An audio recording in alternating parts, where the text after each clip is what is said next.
बैठे हुए हैं, बहुत सारे लोगों ने अपने फ़ायदे के लिए हमारे मनों में डाले हैं, मैं उन्हें समाप्त करने की कोशिश करती हूँ। अगर ऐसा कुछ आपके मन में भी चल रहा है, जो डरा रहा है, तो आप कमेंट के माध्यम से बता सकते हैं ताकि अगली वीडियो उस सब्जेक्ट पर बनाई जा सके।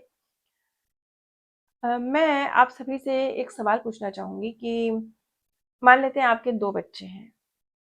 आपका एक बच्चा बहुत तंदुरुस्त है, बहुत वेल सेटल है, धनवान है, बहुत उसने तरक्की कर ली है। दूसरा बच्चा कमज़ोर रह गया है थोड़ा, उसकी अर्निंग थोड़ी कम है, या वो बीमार है, या वो कुछ मुश्किल में फँसा हुआ है। आपका एक बच्चा आता है और दूसरे बच्चे की मदद करता है, कैसे भी, धन से करता है, मन से करता है, जैसे भी करते हैं वो उसकी मदद करता है और उसको खींच कर वापस ऊपर ले आता है। तब आप क्या करेंगे? आप अपने उस बच्चे को जिसने आपके दूसरे बच्चे की मदद करी है, उसको थप्पड़ मारेंगे, उसको सजा देंगे, उससे नफरत करेंगे, क्या करेंगे? बताइए।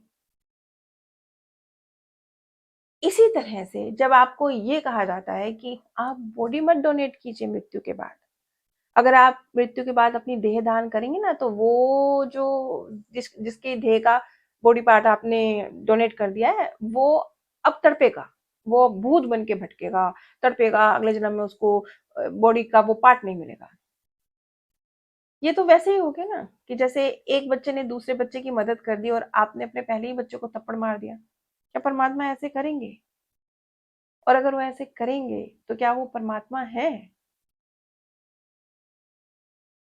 खुद इस चीज़ को समझिए, क्योंकि हमारे को सचमुच हमारे देश में बॉडी पार्ट्स डोनेट नहीं किए जाते हैं। विदेशों में फिर भी ये आंकड़ा ज़्यादा है, हमारे देश में बहुत कम है। यही वजह है कि जो आप सुनते हैं ना कि मानव अंगों की तस्करी की जा रही है, या बहुत सारे लोग लाइन में इंतज़ार में लगे रहते हैं, किसी को हार्ट चाहिए, किसी को आँखें चाहिए, लाइन में लगे रहते हैं। उनकी ज़िंदगियाँ निकल जाती हैं, वो मृत्यु को प्राप्त हो जाते हैं, पर वो अंग उन्हें नहीं मिल पाते, या मिलते हैं तो वो सिर्फ़ अमीरों के लिए होते हैं क्योंकि इतने पैसे के आते हैं, वो इतने महँगे होते हैं। और आपने देखा होगा डॉक्टर्स इस तरह के गलत किस्म के डॉक्टर्स इस तरह के कार्य करते हैं, अंगों की तस्करी करते हैं या अंग चोरी करते हैं। ये सारे हालात क्यों क्रिएट हो रहे हैं? इसीलिए तो हो रहे हैं क्योंकि इतने लोग हर रोज़ इस दुनिया को छोड़ के जाते हैं, लेकिन वो या उनके पीछे जो परिवारजन है वो अंग डोनेट नहीं करते हैं। अगर आप कर देंगे तो देखिए किस तरीके से क्या-क्या चीज़ें रुक जाएँगी।